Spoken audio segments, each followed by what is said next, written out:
So apparently, through the use of LiDAR, they have discovered that there are enormous structures underneath the Great Pyramid. The radar scans showed an impossible void deep under Giza. When archaeologists finally drilled down, they found it, a huge, dark cavern holding an underground lake. But get this, a solid stone coffin was floating in the center. The team was terrified. It wasn't just that it was floating, but why? The carvings on the lid weren't Egyptian, they were warnings. And the low humming sound coming from the water proved one thing. Whatever was trapped inside was still very, very much aware. The tomb below the tombs. Now everyone's obsessed with the idea of a hall of records under the Sphinx.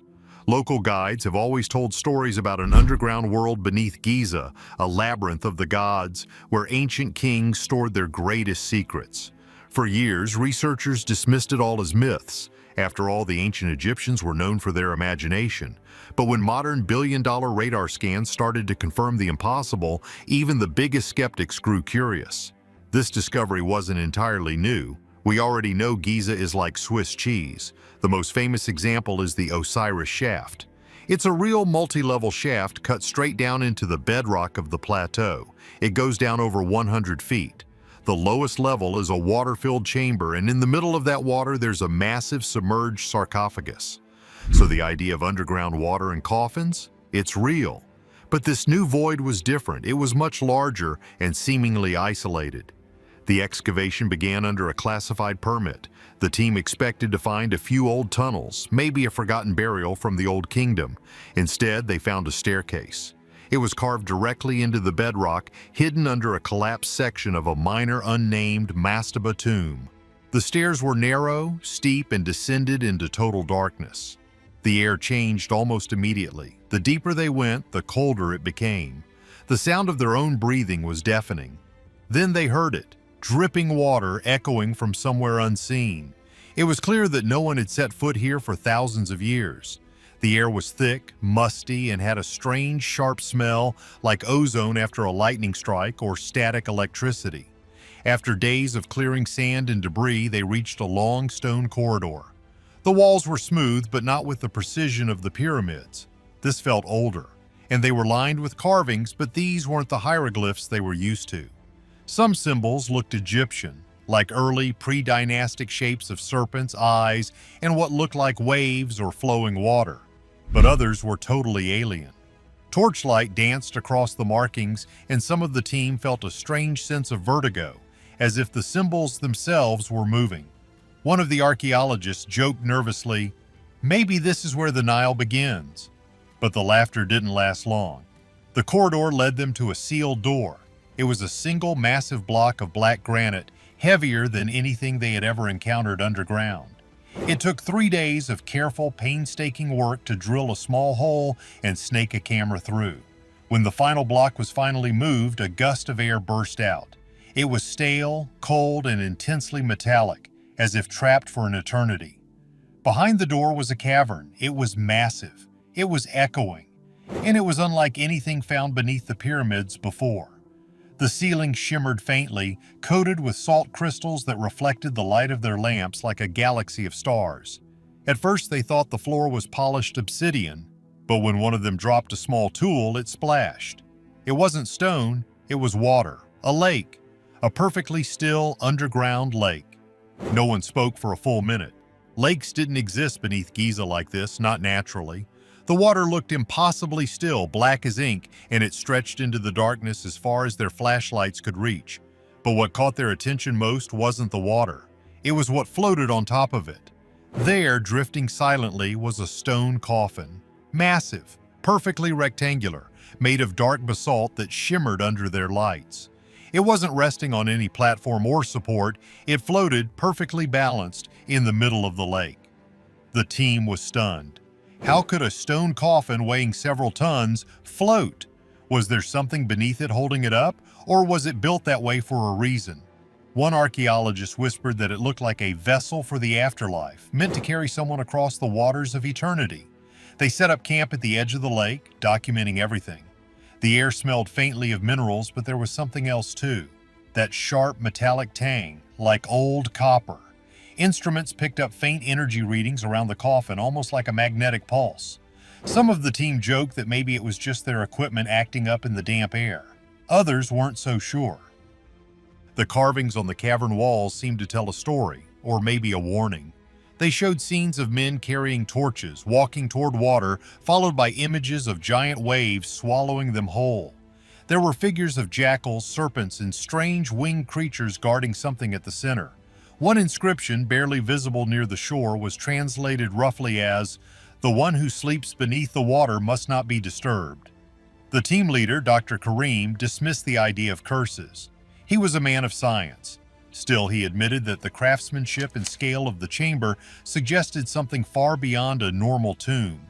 The deeper they explored, the stranger it got. They found tunnels leading away from the lake, narrow, winding, and branching out like veins. Some ended abruptly in stone, others in collapsed chambers filled with mud and debris. The underground labyrinth was real, and it was far larger than anyone had imagined. As they prepared to take samples from the water, one of the divers reported something unusual. The lake's temperature was strangely warm, almost 90 degrees Fahrenheit, like a hot tub. "It's not geothermal," he said over the radio, his voice strained. "It's rhythmic." The readings pulsed every few seconds, a low, steady vibration like a heartbeat.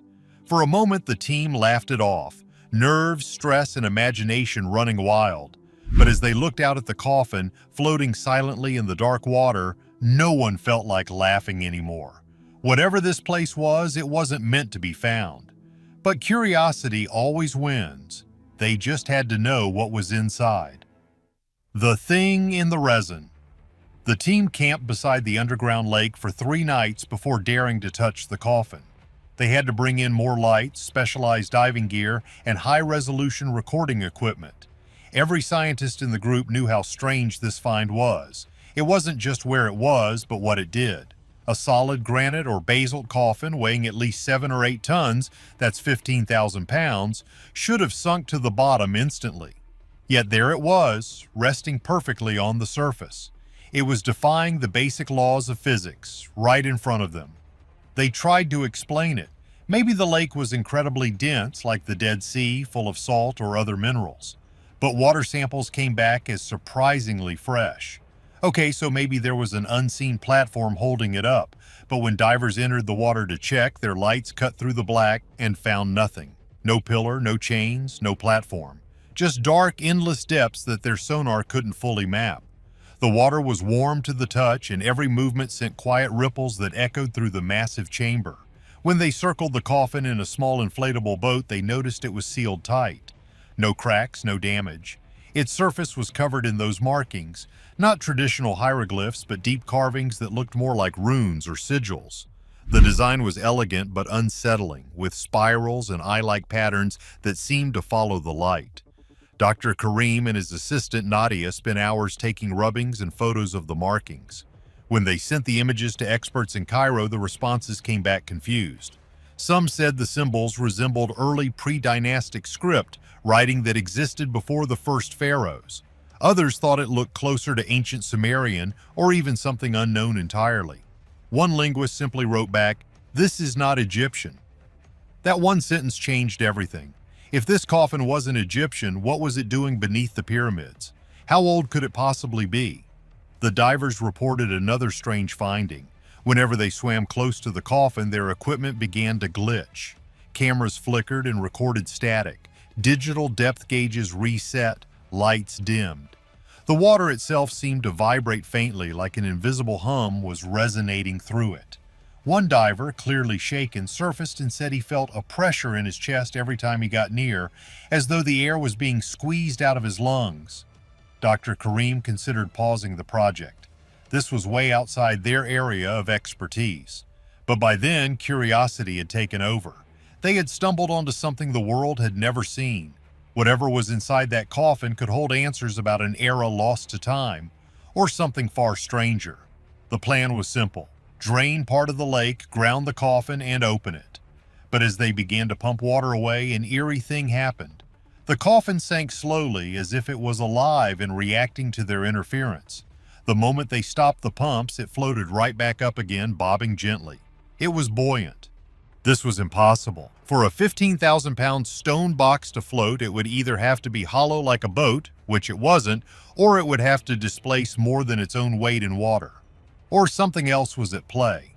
The magnetic pulses were still there, faint but steady. Was it some kind of lost technology? Magnetic levitation? After days of failed draining attempts, they decided to open it right there on the water. Using a custom-built crane anchored to the cavern walls, they gently attached harnesses around the coffin. The water around it rippled as though disturbed by something unseen. When they finally hoisted the lid, it didn't budge. It was sealed with a strange, black, resin-like substance. They had to carefully chip it away. When the seal finally broke, the smell that escaped was like nothing they'd ever encountered. It wasn't rot or decay. It was that same intense, metallic, electric smell from the corridor, but 1,000 times stronger. It burned their noses and made their eyes water. The inside was lined with that same dark, glimmering resin. At first it seemed empty, just a black, shiny interior. But as the team leaned closer with their high-powered lights, they noticed shapes inside the resin. Delicate, almost skeletal, bones. But not human. And not any animal they recognized. The ribcage was too large, the bones too thin and elongated. The skull was long, almost triangular. Dr. Karim called for photos and samples immediately, but before they could take any, the temperature in the chamber began to rise. Slowly at first, then faster. The instruments monitoring the magnetic pulse went wild, spiking off the charts. The water, once still, started to ripple violently and the lake began to swirl. Lights flickered and a deep rumbling sound echoed from the tunnels. The team scrambled to secure equipment as the coffin rocked on the surface, its lid still open just an inch. A low hum filled the cavern, growing louder, deeper, like the sound of air vibrating in a giant bell. Dust and pebbles rained from the ceiling. Then, as suddenly as it began, everything stopped. The hum vanished. The ripples faded. Silence returned. When they checked the instruments, all readings had flatlined. The energy spikes were gone. The water was still. It was as if nothing had happened. But something had changed. The carvings on the coffin, which had been dull stone, now glowed faintly, a soft, sickly green shimmer that hadn't been there before. Nadia swore she saw one of the symbols move, shifting like a snake before fading again. Dr. Karim ordered everyone out for the night. No samples, no photographs, no risks. They'd return in the morning with better gear. As the team climbed back through the tunnel, Nadia lingered for one last look. The coffin floated silently, the faint glow fading. And then, just for a moment, she thought she saw ripples moving toward the shore, as if something beneath the water was swimming. They sealed the door. But the chamber wasn't done with them. The handprint in the dark. When the team returned at dawn, they expected to find everything as they had left it. The same quiet chamber, the same still water. But as they descended the carved staircase, the atmosphere was wrong. The air was heavier, colder, and that metallic scent was overwhelming, like a mouthful of copper coins. Their lights flickered on and everyone froze. The chamber was different. The underground lake remained, its surface black and glassy. But the walls were no longer bare stone. They were now covered in new carvings, thousands of them. The symbols matched those etched into the stone coffin, sharp-edged and curling in strange spiral patterns that hadn't existed before. It was as though the walls themselves had awakened in the night and decided to rewrite their own story. The new carvings weren't random. They seemed to depict the team. There were stick-like figures holding lights, a boat on the water, a box being lifted. Everywhere they looked, something was off. The equipment they'd left neatly arranged was now scattered. Cameras that had been fixed on tripods lay broken on the floor, their lenses cracked, all of them pointed toward the lake. The generator was silent, its fuel line cut, and one of their notebooks, the one Nadia had been using to sketch the strange symbols, was gone. Then came the moment that chilled everyone. The coffin. It was no longer in the center of the lake. It had drifted right up to the shore where they stood, its massive stone surface glistening with droplets. Around it, faint rings rippled outward. Despite the rising panic, they began documenting everything, but something else was wrong. The acoustics had changed. Their voices didn't echo. The sound came back flat, sharp, as if the space had somehow grown smaller. Measurements confirmed it. The ceiling was lower by nearly 3 feet. The chamber had subtly, impossibly rearranged itself overnight. That was when one of the researchers spotted something near the shore, a soaked notebook lying half buried in sand. It was Nadia's. Inside, the last page, once blank, was now covered in unfamiliar writing, the same spiraling script from the walls. The symbols shimmered faintly under the flashlight, seeming to ripple like reflections. No one could read them, but every person there understood. It wasn't a message. It was a warning. Dr. Karim made the call. They were withdrawing. This was no longer archaeology, it was something else. Before leaving, one of them attempted a final measurement of the lake's depth. The probe sank smoothly for about 30 feet before stopping abruptly, far shallower than before. When it was pulled back up, the metal rod was coated in a thick tar-like substance, that same black resin from inside the coffin. It twisted slightly in the air before hardening. The divers refused to go back into the water. They insisted the lake was alive, that you could feel it breathing. That night, the team placed motion sensors and audio recorders around the chamber, aiming them at the coffin from the safety of the corridor. They had to know, but when they checked the recordings the next morning, every device had shut off at precisely 3:03 a.m. The final frame from the last working camera showed faint ripples on the lake and a single wet handprint forming on the stone right next to the camera lens. The print was too large and the fingers were too long. Fear finally replaced curiosity. The scientists made plans to seal the chamber for good and report their findings to the authorities. But as they gathered their gear, a low vibration began to pulse through the rock. The water trembled. The lights flickered. The humming grew louder, deeper, until it filled the space entirely. Then, without warning, it stopped, replaced by something else. A voice. It was faint, distant, and heavy, echoing through the tunnels like a whisper made of water. It wasn't a sound that could be understood, but it carried rhythm, slow, deliberate, almost like a chant. The team fled toward the staircase, the vibration still running through the stone beneath their feet. Just before reaching the surface, one of their flashlights tumbled down the steps, its beam catching the lake one last time. The surface below was no longer black. It was glowing, a soft, pulsing blue light coming from deep within. When they returned the next day with officials from the Ministry of Antiquities, the tunnel was gone. The entire passage had collapsed, sealed by tons of rock. The chamber beneath had vanished, buried again by the desert. Whatever had been waiting beneath Giza was once again asleep, or at least pretending to be, when the desert started to move. For a few days, the team tried to rationalize. They were scientists. What they'd seen beneath Giza could be explained, right? Maybe it was a pocket of undiscovered gas causing hallucinations. Maybe it was stress from working in the dark too long. But even back on the surface, strange things kept happening. It started small. The ground near the excavation site began to shift. Not an earthquake, but a subtle rolling motion like the sand was breathing. Equipment left near the sealed entrance disappeared overnight, later found half-buried miles away, as if dragged or blown there by some unseen force. And the locals, the Bedouin tribes who had lived near Giza for generations, refused to come anywhere near the site. They said the ground was sick. Soon after, the team began to notice other oddities. Compasses spun aimlessly within a 1-mile radius of the dig site. Phones and GPS units refused to turn on. Even the desert animals avoided the area. Flocks of birds were seen changing direction midair, as if hitting an invisible wall. At first, Dr. Karim refused to connect these things to the coffin. He blamed electrical interference from Cairo, seismic pressure, anything logical. But when he reviewed old drone footage, something caught his eye. Faint geometric shapes were appearing in the sand, forming and fading over hours. Perfect circles, concentric rings.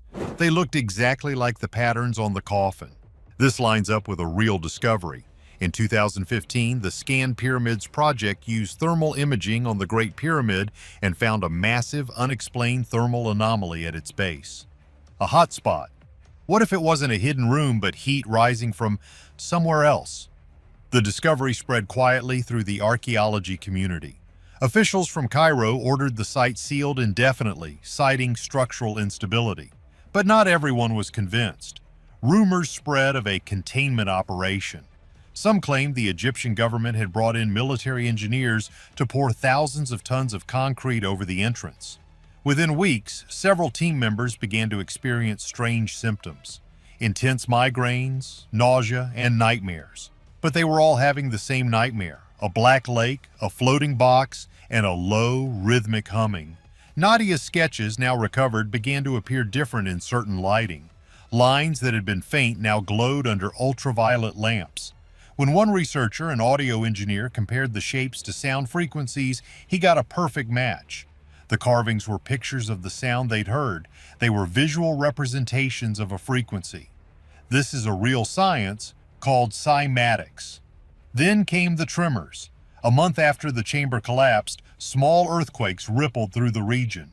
Seismologists noticed they weren't random. The quakes occurred in repeating intervals, almost rhythmic, like the pulse from the lake. Karim wrote to his contacts at Cairo University begging them to re-examine the data. The readings were indeed rhythmic. In fact, they matched the vibrations recorded from the lake perfectly. Something down there was still moving. Satellite imaging showed minor ground subsidence. The ground was sinking directly over the area where the lake had been. And yet, when they compared the newest scans to the old radar maps, there was another anomaly.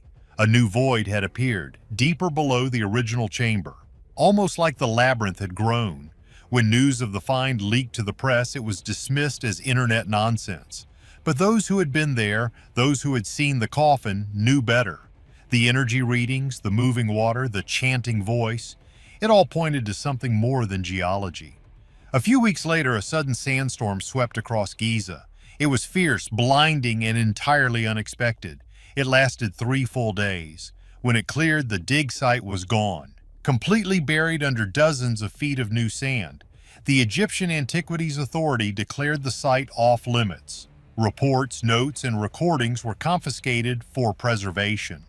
But some of the team members swore that on the final night of the storm, they saw flashes of blue light coming from the dunes, as if something beneath the desert was alive, stirring and breathing. And the strangest thing? When they compared seismic maps afterward, the rhythmic vibrations had stopped. Whatever was moving down there had gone silent. Or maybe it had just gone deeper. The warning we can't read. When the sands of Giza finally settled, most assumed the story was over.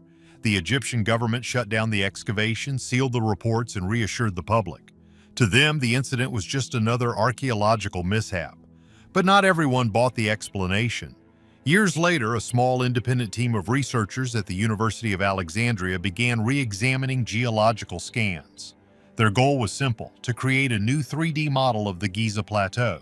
They had no connection to the old dig, but when their software stitched the radar data together, they noticed something strange. Deep beneath the plateau, far below the level of the first underground lake, there was another cavity, and in the very center of that void was an object, rectangular, almost identical in dimension to the coffin that had terrified archaeologists years before. At first, they assumed it was a glitch, a data echo, but when they ran the scans again, the shape persisted. The anomaly was real. In 2023, under the guise of a restoration project, the Alexandria team quietly began drilling a narrow shaft. They expected to find rock. Instead, at around 120 feet down, the drill hit a layer of black stone. It was impossibly smooth, cold to the touch, and harder than granite. The readings showed traces of an unknown metallic compound. When they lowered a probe camera, they saw carvings, not Egyptian. These were older, more primitive. One of the archaeologists, a linguist named Faris al-Badr, compared the patterns to pre-dynastic markings found in the Nabta Playa region. Now get this, Nabta Playa is a real site in the Egyptian desert. Its stone circles are astronomically aligned, and they date back to around 6000 BCE. That's thousands of years before the pyramids were built. It's like finding a microchip in a Stone Age village. But no one was laughing a few days later when their instruments began malfunctioning. Magnetic interference spiked. Cameras shut off. One technician reported hearing that same low hum through his headset. And a heat sensor recorded a brief temperature drop, not a rise. A spot of intense cold right where the drill had struck the black stone. It was as if something beneath the plateau was absorbing energy. The team's funding was abruptly suspended. Officially, it was a budget reallocation. Unofficially, the Ministry of Antiquities had intervened, citing national security concerns. The shaft was filled in, but Faris didn't delete the data. He secretly copied the scans and sent them to a geophysicist in Europe. The analysis came back weeks later with a single line attached. If this is real, it's not a tomb. It's a signal. According to the report, the cavity emitted faint rhythmic vibrations. When amplified, the waves produced repeating patterns, almost like coded pulses. The pulse intervals matched the same rhythm from the first excavation. Whatever was beneath Giza, it hadn't stopped. It had only shifted deeper. And here's the part that has everyone who's seen the data terrified. When the European team enhanced the 3D model of the second coffin, they saw it wasn't perfectly sealed. One side appeared slightly open, like a lid, partially ajar. And just beyond that opening, the scans showed faint traces of another structure. A corridor leading even further below. A doorway. So here's the deal. People watching this are looking for a mystery. But what if this isn't a mystery, but a reality we just don't understand? What if the ancient builders, this pre-dynastic civilization from 6000 BCE, weren't building tombs? What if they were building prisons? Fringe researchers connect this to global myths. The Sumerian Abzu, the Greek Hades, the biblical abyss. Almost every ancient culture described a deep, watery underworld where divine or cursed beings were imprisoned. What if Giza is a literal gate? The thing is, the first coffin was floating. It was warm. It was active. The second one is deep, it's cold, and it's open. Are we missing a key detail? Is this all true? We know the Egyptian government has sealed the area. We know NASA's own gravity maps show a massive, low-density anomaly stretching under Giza. It's hollow. If the first coffin was meant to contain something, what happens when it finally gets out? And what if the second, deeper chamber isn't a coffin at all, but the exit? What do you think is really buried under Giza? Was this an ancient warning or a prison we just accidentally unlocked? Let me know your theories below. And don't forget to like and subscribe for more mysteries they don't want you to know about.